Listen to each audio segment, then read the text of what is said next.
오늘날 많은 이제 기독교인들에게 있어서요, 기도만큼 강조되고 중요시되는 것이 있다면 바로 감사가 아닐까 생각됩니다. 우리가 범사에 감사해야 한다라는 건 너무나 잘 알고 있는 것이죠.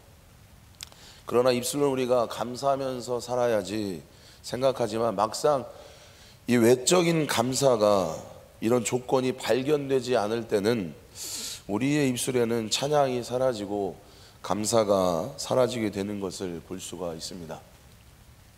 심지어는 우리는 조그마한 어려움을 당할 때에 감사는커녕 도리어 이 원망과 또한 이 불평을 하는 일들까지도 서슴지 않게 되는 모습들을 우리 삶 가운데 종종 발견하게 됩니다. 이러한 감사가 없는 이런 삶의 문제는 어떻게 보면 남들의 문제가 아니라 우리의 자신의 문제가 될 수 있다라고 생각됩니다. 사랑하는 우리 한밭자리 성도 여러분들, 무엇에 감사하며 지금 살아가고 계신지 모르겠습니다. 어떤 분들은 사업이 잘 되셔서 감사하며 살아가실 수 있겠고요. 또 어떤 분들은 자녀가 잘 되니, 또 어떤 분들은 건강하니까, 또 어떤 분들은 내가 원하는 것들을 이루기 때문에 또 감사하며 살아가고 있지는 않으신지요. 그런데 만약에 이러한 것들이 만약에 없을 때에는 어떻게 감사하시겠습니까? 오히려 원망하며 살아가시겠습니까? 아니면 불평하면서 신세를 한탄하며 살아가시겠습니까? 오늘 읽은 성경의 본문은 15절에 우리에게 이렇게 이야기하고 있습니다. 너희는 감사하는 자가 되라. 감사라는 말은 거의 대부분 하나님과의 이런 관계와 연결되어 있습니다. 이게 무슨 말인가 하면 이 감사는 내가 하고 싶어서 하는 게 아니라 하나님과의 관계가 우리와 연결되어져 있으면 그분의 은혜로 말미암아 그 사람은 저절로 하나님 앞에 감사하게 된다는 것입니다. 우리가 하나님께 가까이 가면 갈수록 하나님께서 나에게 주신 은혜가 더 크게 느껴지기 때문에 우리는 원망, 불평의 대신에 감사하는 자가 된다는 것입니다. 여러분 한번 생각해 보셨으면 좋겠습니다. 요즘 최근에 여러분의 입술에 어떤 말들이 제일 많이 나오셨는지요? 아, 감사하다. 하나님 참 감사합니다. 주님이 하셨습니다. 모든 것이 주님의 은혜입니다. 이런 말들이 넘치셨습니까? 아니면 여러분들의 입술 가운데에 나는 못 살겠다, 나는 죽겠다, 원망하면서 불평하는 일들이, 이러한 말들이 많이 넘치면서 살아가셨습니까? 사랑하는 성도 여러분, 우리는요, 몸이 아프면 우린 즉시로 병원에 갑니다. 왜냐하면 내 몸에서 이상 신호를 보내기 때문이죠. 그런데 여러분, 영혼도 마찬가지입니다. 우리의 영혼이 문제가 있으면 바로 삶 가운데에 나타나는데, 그것이 무엇이냐면 바로 내 안에 감사가 사라지고 원망과 불평이 일어난다는 것입니다. 이러한 증상은 그 사람의 영혼이 병들었다는 증거입니다. 그럼 우리는 이러한 상황이 온다면 어떻게 해야 될까요? 빨리 움직여야 되는 것이죠. 우리의 영혼의 의사이신 예수님 앞에 달려나와 우리는 이렇게 은혜를 구해야 되는 것입니다. 주님, 내 입술에 감사가 끊겨졌고 내 안에 원망과 불평이 많습니다. 주님, 이런 나를 불쌍히 여겨주십시오. 주님, 나를 고쳐주십시오. 이렇게 우리가 하나님 앞에 은혜를 구해야 되는 게 아닐까요? 그런데 많은 사람들은요, 이 자기의 육체의 몸에 이제 병이 들면 이 병원에 쫓아가는데 자기의 영혼이 병든 것에 대해 무감각한 것이 우리의 현실일 수 있다라는 것입니다. 사랑하는 성도 여러분, 감사가 메말라 영혼이 병드신 분 있으십니까?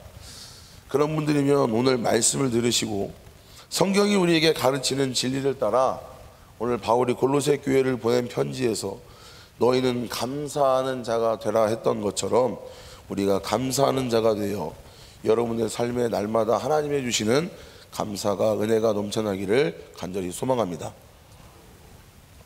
자, 그럼 우리가 감사하는 자가 되기 위해서는 성경 우리에게 이렇게 말씀하고 있습니다. 우리 15절 한번 읽겠습니다. 그리스도의 평강이 너희 마음을 주장하게 하라. 너희는 평강을 위하여 한 몸으로 부르심을 받았나니 너희는 또한 감사하는 자가 되라. 감사하는 자가 되기 위해서는 첫 번째는요, 우리가 말씀을 보셨던 것처럼 그리스도의 평강이 마음을 주장하면 감사하는 자가 된다는 것입니다. 저를 따라 한번 선포하겠습니다. 예수의 평강이 내 마음을 주장하면 감사하는 자가 된다. 감사하는 자가 한 번 더 된다. 선포합니다. 예수의 평강이 내 마음을 주장하면 감사하는 자가 된다. 감사하는 자가 된다. 여러분, 앞전에 우리가 목사님을 통해서 이 감사는 헬라어로 유카리스티아로서 이 카리스의 은혜의 단어에서 나온 것을 우리가 이야기를 들었습니다. 근데 이 말은요, 은혜, 은사, 감사 여러 가지의 의미가 있는 것을 볼 수 있습니다. 그러니까 이 말은 무슨 말인가 하면 내 안에 감사가 있는 것은 곧 하나님의 은혜가 내 안에 있다라고 이런 이야기인 것입니다. 여러분, 세상 사람들은요, 그냥 이 평안하면 평안한 것이고 어려우면 어려운 것입니다. 그런데 예수 믿는 사람들은 참 이상하죠.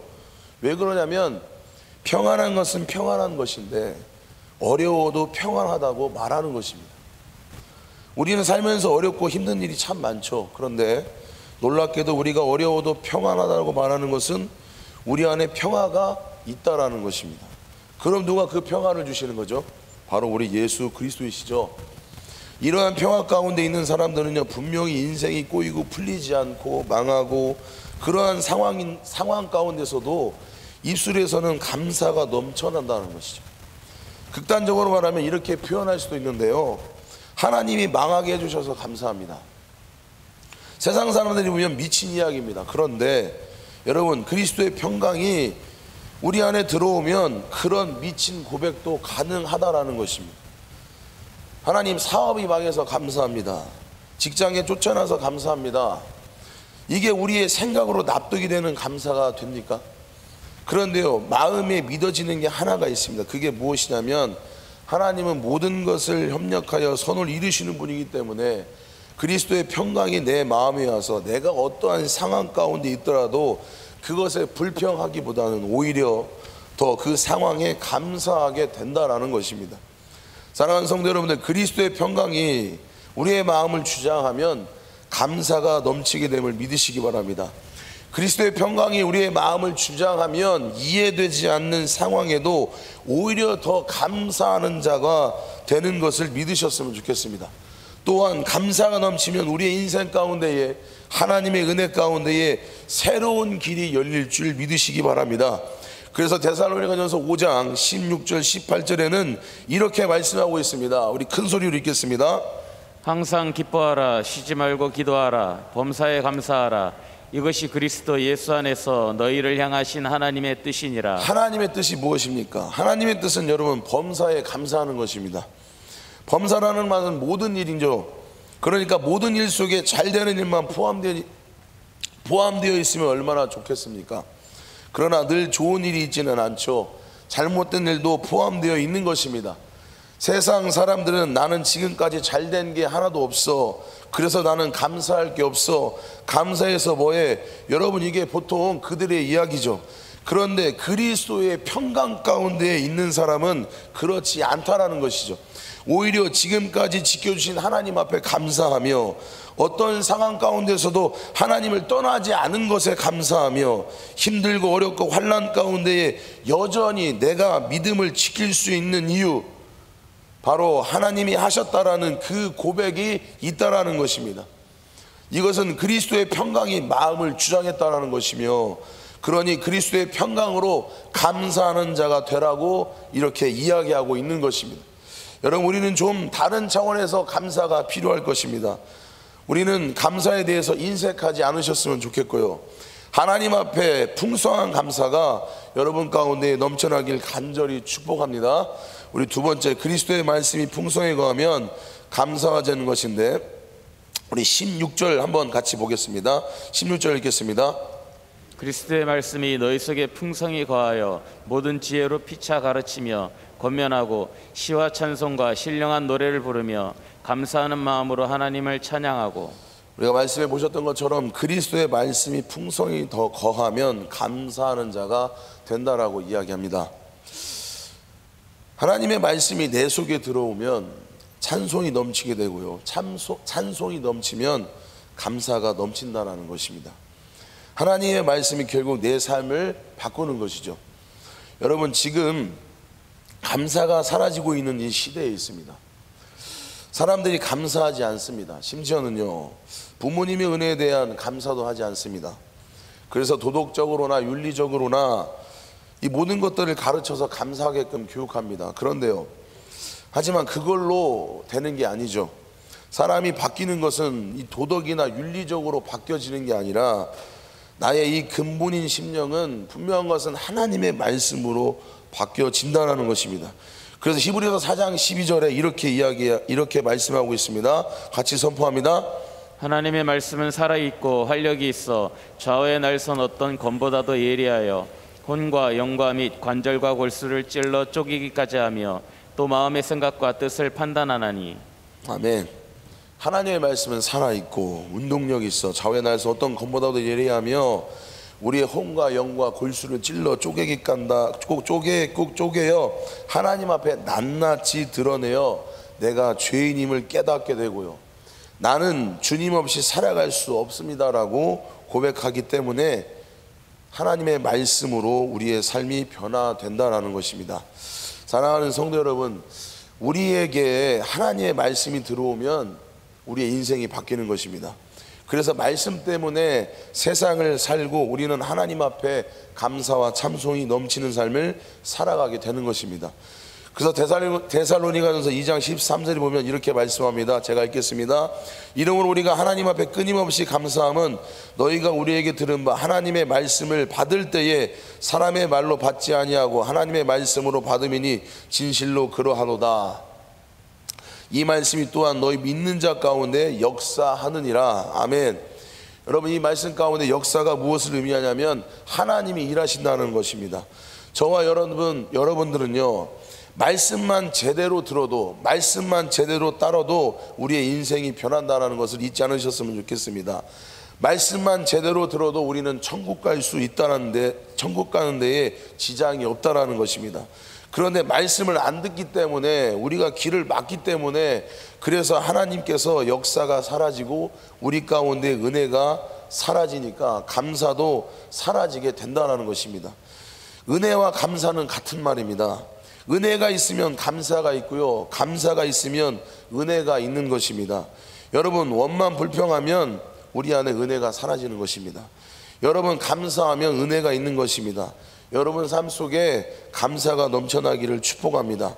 주님의 은혜를 깨달아 우리 간절히 감사가 넘쳐나기를 소망합니다.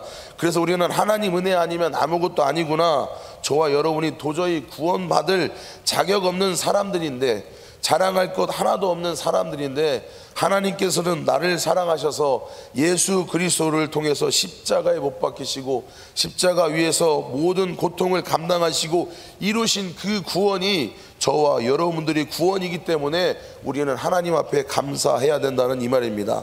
그런데 저와 여러분은요, 조금만 힘들면 원망하고 불평하고 부정적인 이야기를 그냥 쏟아내고 그렇게 살아갈 수 있다라는 것이죠. 그러나 말씀을 깨달은 성도들은 주님 앞에 어떠한 상황이 와도 감사하고 찬양하는 것입니다. 그리스도의 말씀이 내 속에 들어오면 나 같은 죄인을 살리신 하나님 은혜가 너무 감사하며 고백하는 것입니다.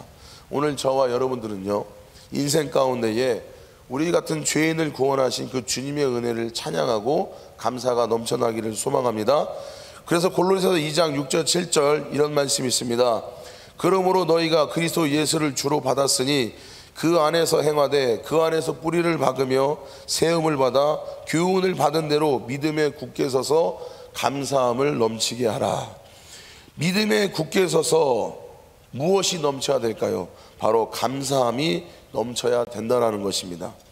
여러분, 우리 교회나 가정이나 내 속에 있는 공동체에서 끊임없이 악을 쏟아내고 끊임없이 부정적인 이야기를 쏟아내서 절망시키는 그런 자가 되지 않기를 소망합니다. 사랑하는 성도 여러분, 우리 예수쟁이들은요, 그런 사람이 아닙니다. 우리는요, 감사가 넘치는 사람들입니다. 이 넘친다는 말은 홍수가 나서 물이 넘친다는 것을 의미합니다. 그렇기 때문에 여러분 입술 가운데에 그냥 그저 형식적인 감사가 아니라 매일매일 우리 입술 가운데에 넘치는 감사가 선포되셨으면 좋겠습니다. 사랑하는 성도 여러분들, 감사는요 넘치게 하는 것입니다. 우리의 인생 가운데에 넘치는 감사가 있으려면 어떻게 해야 되죠? 내가 닥치는 상황과 환경을 바라보지 않고 하나님 앞에 무조건 감사해야 된다는 것입니다. 이런 것이죠. 내게 어려움이 있어도 주님 감사합니다. 나를 공격하는 자가 있어도 주님 감사합니다. 내 환경이 어려워도 주님 감사합니다. 내 상황이 지금 힘들어도 주님 감사합니다. 이런 넘치는 감사가 있을 때에 하나님께서는 영광 중에 우리의 감사를 받으시고 나의 모든 묶임과 매임을 풀어주시며 그 하나님이 일하실 때에 기가 막힌 하나님의 역사가 우리 가운데 일어난다는 것입니다. 사랑하는 성도 여러분들, 원망과 불평은요 우리를 묶이지만, 원망과 불평은 우리의 영혼을 어둡게 하지만, 감사와 찬양은 우리를 풀어내는 역사가 있다는 것입니다. 우리의 영혼을 밝게 한다는 것입니다. 여러분, 사도 바울이요 빌립보 감옥에 갇혔을 때에 상황과 환경을 바라보지 않았습니다. 찬송하고 감사할 때에 그의 묶임과 매임이 풀어진 것처럼 오늘 말씀을 듣는 여러분들에게 모든 묶임과 매임이 감사와 찬양으로 풀어지기를 간절히 소망합니다. 우리 마지막 세 번째 본문 17절 읽겠습니다. 또 무엇을 하든지 말에나 일에나 다 주 예수의 이름으로 하고 그를 힘입어 하나님 아버지께 감사하라. 마지막 세 번째는요, 주 예수 이름의 능력이 임하면 감사하는 자가 된다는 것입니다. 무엇을 하든지 무엇을 말하든지 무슨 일을 하든지 간에 다 예수의 이름의 능력으로 감사하며 살아라 라고 이렇게 이야기하고 있습니다. 여러분, 원망 불평하는 것은 사람의 본질이 원래 그렇고 그런 환경이 여건이 그래서 그런 게 아닙니다. 이 원망 불평하는 것은요 어떻게 보면 영적인 일입니다. 여러분, 옛날 분들 중에 거의 이제 가난하고 힘들고 어려워도 그러한 삶 가운데서도요 원망하지 않고 불평하지 않고 그 모든 상황과 환경을 잘 감당하셔서 크게 되신 분들이 참 많이 있었습니다. 꼭 내가 가난하다고 어렵다고 해서 원망 불평하는 것은 아닙니다. 그러면 여러분, 원망 불평하는 것은 어디서 오는 것일까요? 이 배우는 영적인 일이 있는 것인데요, 그 영적인 영역이 뭔가 하면 바로 우리 원수 마귀인 것입니다. 여러분, 내가 지금 자꾸 원망이나 불평이 나오고 비판과 정죄가 나오고 뭔가 자꾸 부정적인 이야기를 한다,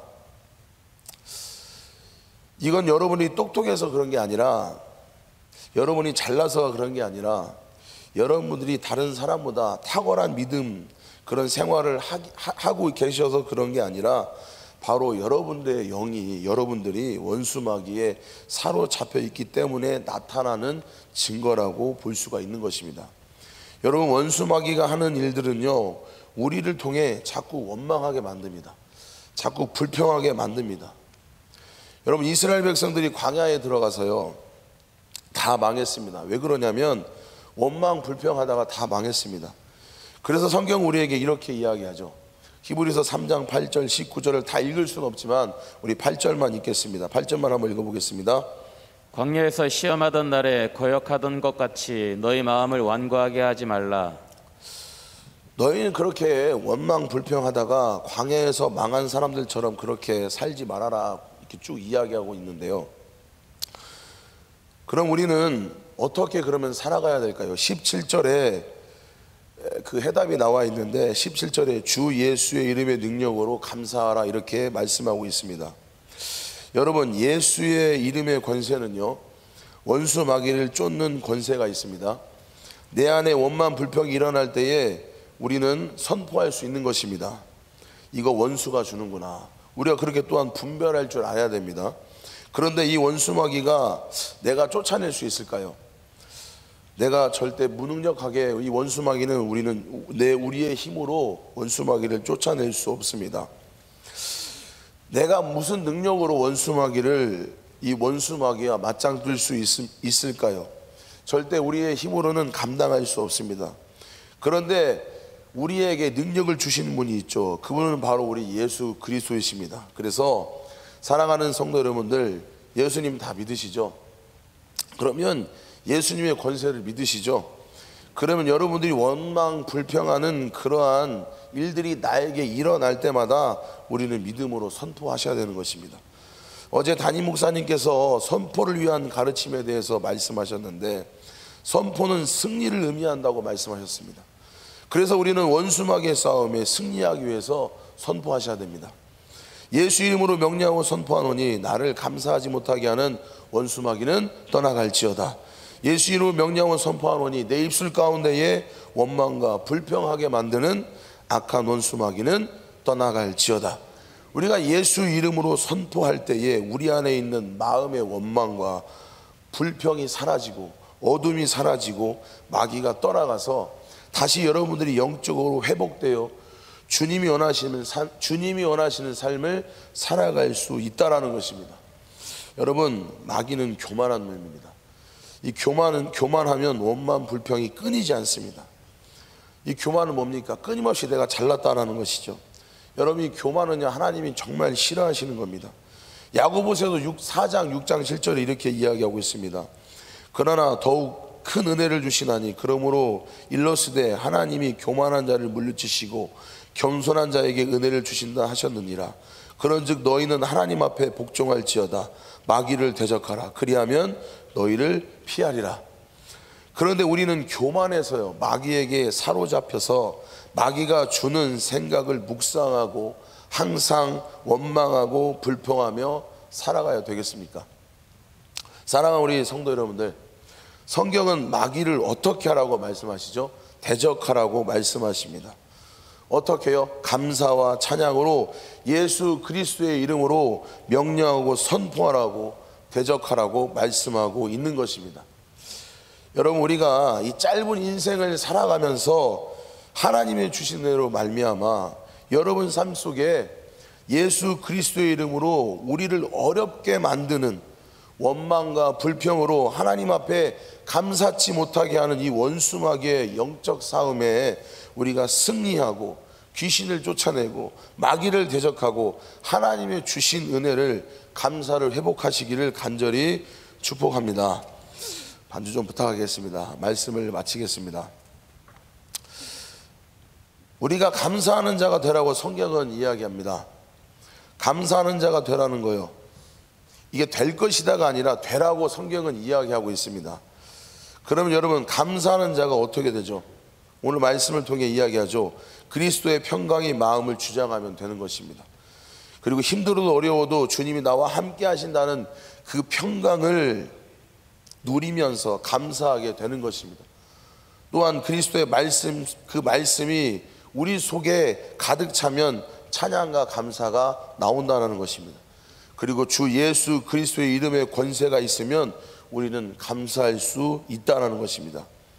우리 기도 제목 같이 선포하며 기도하실 텐데요, 그래서 우리가 기도할 때 이 세 가지를 가지고 기도했으면 좋겠습니다. 같이 한번 읽어보겠습니다. 그리스도의 평강으로 나를 다스려 주옵소서. 그리스도의 말씀으로 나를 충만케 하여 주옵소서. 무슨 일을 하거나 무슨 말을 하더라도 주 예수 그리스도의 이름을 힘입어서 말하고 주 예수 그리스도의 이름을 힘입어서 일하는 사람이 되게 하옵소서. 오늘 시간 이 기도 제목을 가지고 먼저 기도하며 주님 앞에 나아가도록 하겠습니다. 기도하겠습니다.